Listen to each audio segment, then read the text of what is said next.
slate. Okay, this is. Can we ask everybody behind us, Troy, to shut up? Yeah. Shut the fuck up. Okay, we have speed. You can start whenever you're ready. All right. David, why guitar of all the instruments in the world? It's easier than piano, keyboards, and to me, piano and guitar are the two main instruments where you can be everything. You can be a rhythm instrument, a bass instrument, a rhythmic instrument, or a rhythm instrument, a backing rhythm instrument, and a lead instrument all at once.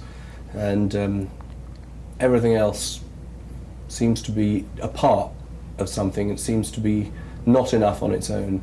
I love the drums, the bass, and all sorts of other instruments, but they need to be with someone else. You can't do it all on your own. You can't be a complete sound making music just playing the drums or just playing the bass. You can do it with a guitar.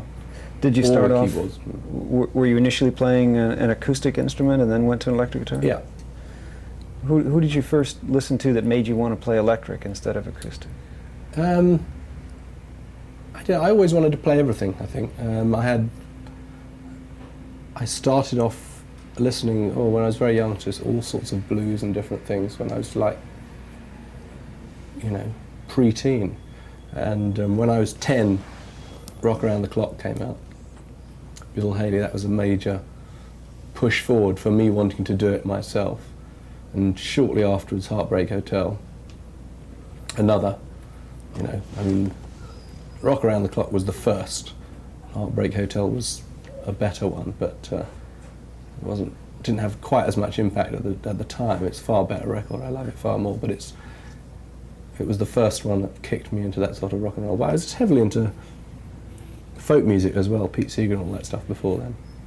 Well, with Bill Haley and that time, were you more influenced by seeing these instruments on film? No, I never saw any of them. I mean, it was the sound, it was the sound of rock and roll was probably the thing that made me want to actually do it myself, rather than just enjoying listening to other people do it. Well, who were the first, would you say, 6 guitar players, you think, in those early days that influenced you the most? Let me think, who were the first 6? God. I should think Pete Seeger, Lead Belly, Hank Marvin, who else? Was Hank Marvin the first major British guitar player over there? He was the first major electric sort of guitar hero for us Brits, yes. Did you get a chance to go see him in concert? Yeah. Several times, yeah. Brilliant. Your current setup now is very electronic. You have all sorts of effects devices on the floor and rack-mounted devices. How important is the electronic side of rock and roll to your playing? I mean, I can play stuff without them quite happily. I can play acoustic guitar.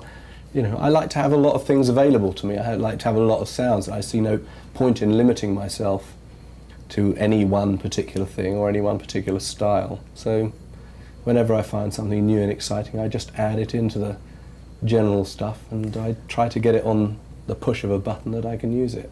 But as you said, I think in Guitar Player magazine, that you don't really see yourself as in the forefront of the electronic movement, the high-tech movement, but yet I don't sit around, investigating stuff like that terribly much, looking for it, but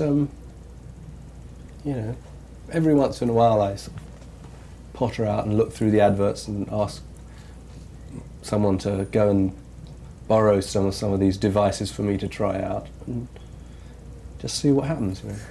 What do you think that it is, could you say, about your own style that makes it uniquely David Gilmour? Wish I knew.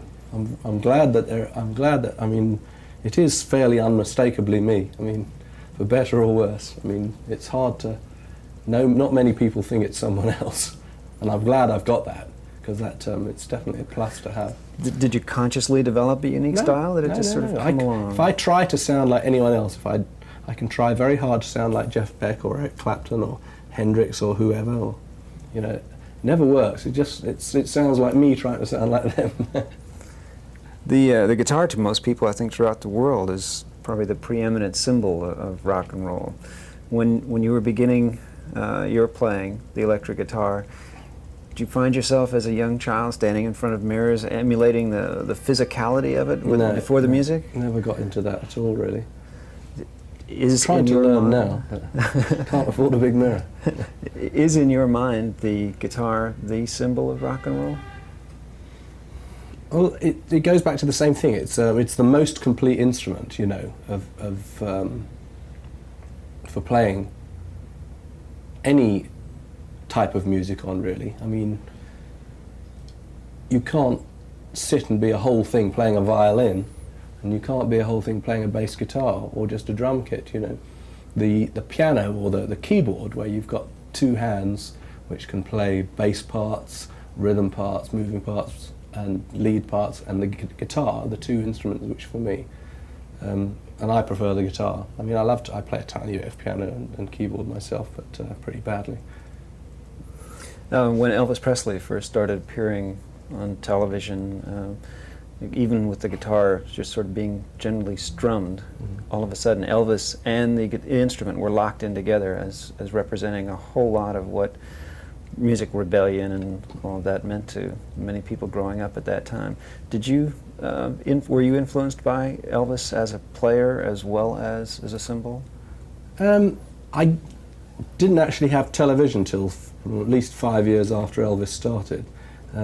So I think, I mean, I can only remember listening to the records and listening to the Radio Luxembourg, a late sort of an evening radio station beamed in from Europe that we could get in England.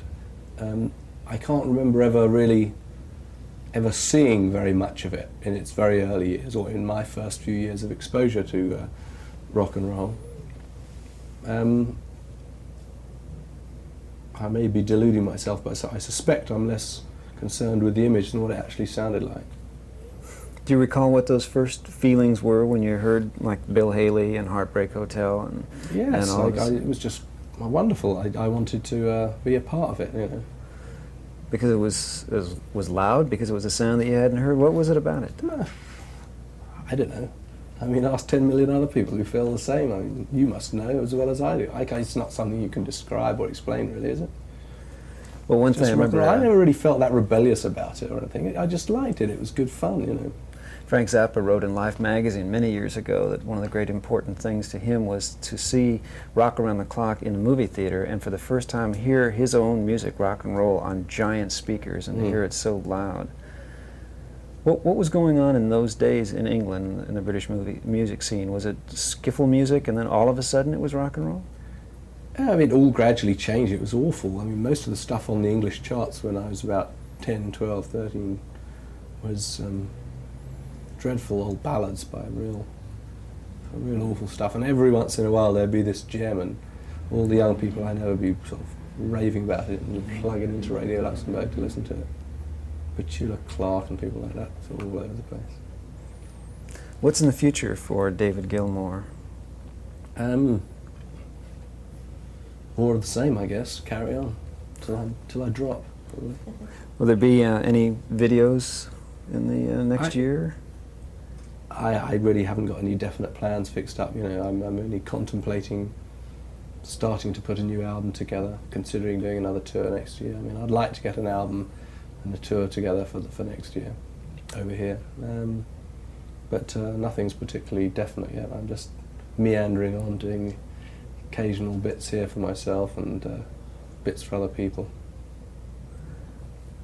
Thank you. You're one. We're done. Great, thank you. Let's play some back.